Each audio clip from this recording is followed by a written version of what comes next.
Salamat, Ginoong Pangulong Hukom. Itutuloy ko lang yung tinatanong ko kanina dahil may nabanggit kayo ng presumption of misappropriation.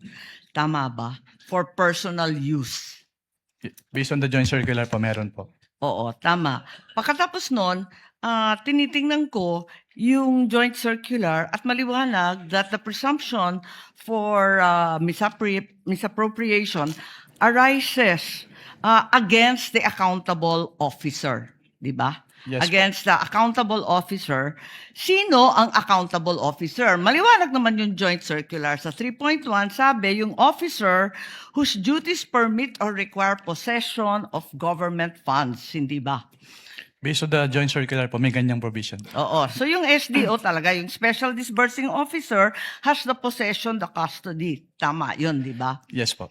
O kung ganon, if the presumption na personal use, ayon sa 8.3 ng Joint Circular, failure of the accountable officer to liquidate any public funds is tantamount na nga to that presumption. Hindi Yes, po po. ba?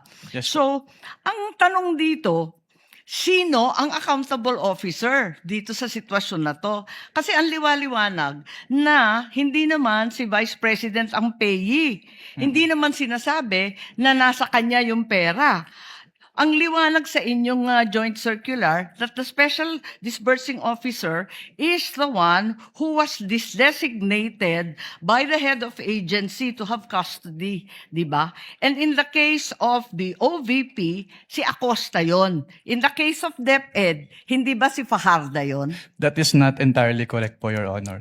Because under the joint circular, it shall be the responsibility of the head of the agency first to approve yung cash advance. Pangalawa, to Oo oversee yung agency-wide utilization. Pangatlo, to ensure compliance with the joint Unresponsive circular. po. And also po, inattest din po ni OBP yung Unresponsive po. Ang tinatanong ko lang, hindi ba yung designated, yung SDO, si Fajarda lang at si Acosta, hindi si VP, hindi siya yung payee eh.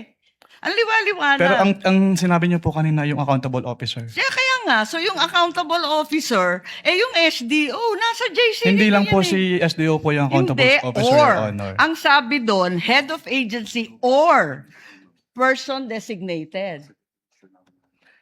Oo, ang liwanag sa definition ng joint circular. Mag-yes or no ka lang, kanina ka pa inaaway mo ko lagi eh. Sorry po, Your Honor. But hindi po ako pwedeng mag-answer categorically since yun nga po yung provision But it's nung- categorical. na yes or Why don't either you go yes back or to your either joint no po. circular? Yo po. Kapag Okay. sinabi po kasing Doon categorical, sa it's either yes definition, po ang or... liwaliwanag, SDO kapag na-designate ng head of office, di ba? But hindi po kasi doon na nalilimit lang yung term na accountable officer kasi may other provisions na applicable pa din po with respect to the term accountable officer.